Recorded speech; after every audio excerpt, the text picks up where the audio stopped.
আমার দই কাতলা বা দই মাছ পুরোপুরি হয়ে গেছে।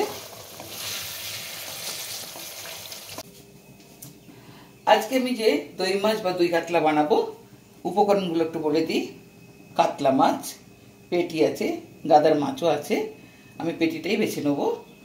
দই আর ইনগ্রিডিয়েন্টস নিয়েছি সর্ষের, এটা অবশ্যই সর্ষের তেলে করতে হবে, সর্ষের তেল। ফোড়নের জন্য নিয়েছি আমি শুকনো লঙ্কা, তেজপাতা, গোটা গরম মশলা, আদা জিরা বাটা, লঙ্কা বাটা আর পেঁয়াজ বাটা, নুন হলুদ, এখানে গরম মশলার গুঁড়ো একটু নিয়েছি আর চিনি। আমার কড়াই গরম হয়ে গেছে, এরপরে আমি সর্ষের তেলটা দিয়ে দিচ্ছি মাছটা ভাজার জন্য। এখানে আমি একটা ছোট্ট টিপস দেবো আজকে সবাইকে। যে কোনো তরকারি রান্নাতে বা ডাল যা কিছু হোক অবশ্যই গরম জল ব্যবহার করবেন। যেমন আমি আজকে মাছের জন্য একটু গরম জল বসিয়ে দিয়েছি।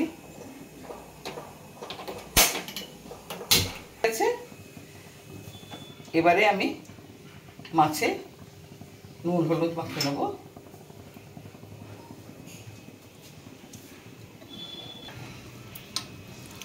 মাছে বেশি হলুদ দেবো না, কেন আমি তো তেলের মধ্যে হলুদ দেবো।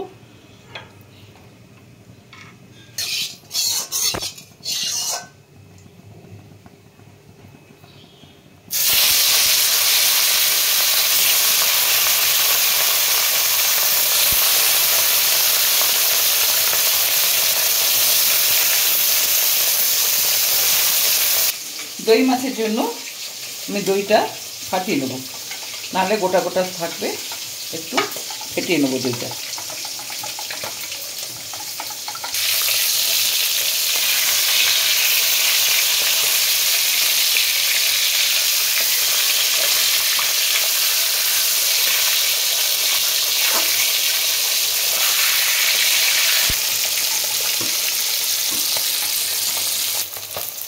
আমার মাছ ভাজাগুলো হয়ে গেছে, আমি সব তুলে নিচ্ছি এক এক করে।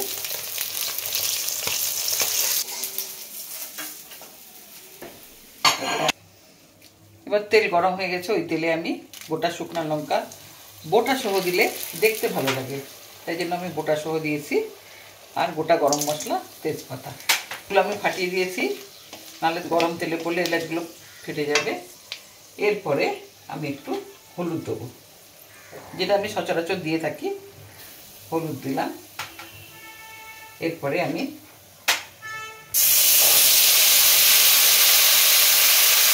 গ্যাসের ফ্লেমটা বাড়িয়ে দিলাম। তেলটা আগে গরম ছিল বলে ফ্লেমটা আমি কমিয়ে রাখছিলাম, এবার ফ্লেমটা বাড়িয়ে দিলাম। আমি লঙ্কা বাটা দিলাম, আদা বাটা, জিরা ধনিয়া বাটা, মশলাটা ভাজবো। এরপরে পরিমাণ মতো আমি হলুদ দেবো তরকারিতে রং আনার জন্য।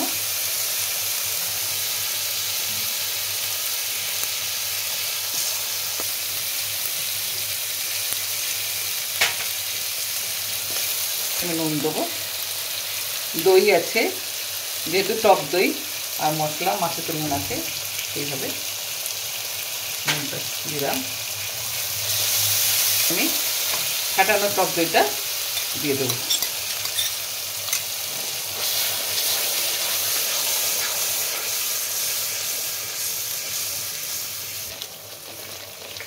এরপরে আমি চিনি দেবো, চিনিটা টক দই দেওয়ার জন্য প্লাস স্বাদ আনার জন্য।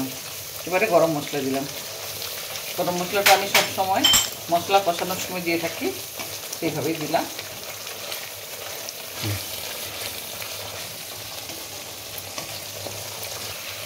মশলাটা আমার কষানো হয়ে গেছে, এরপরে আমি একটু গরম জল দেবো, বেশি দেবো না, জাস্ট মাছটা তো বেশি ঝোল থাকবে না, কষা কষা থাকবে, আর ফুটতে একটু যতটা লাগে সেইভাবেই আমি দেবো।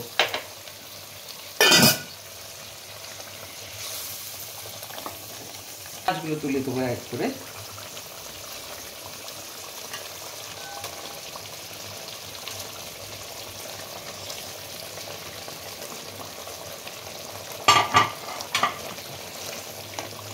রান্নাটা হতে থাক, আমি ঢাকা দিয়ে দিচ্ছি।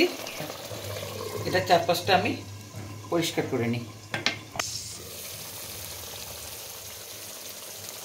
আমার দই কাতলা বা দই মাছ পুরোপুরি হয়ে গেছে। বেশি সময় লাগে না, মাছটা ভাজা হয়ে গেলে আর ইনগ্রিডিয়েন্টসগুলো সব হাতের কাছে থাকলে খুব তাড়াতাড়ি হয়ে যায় এটা।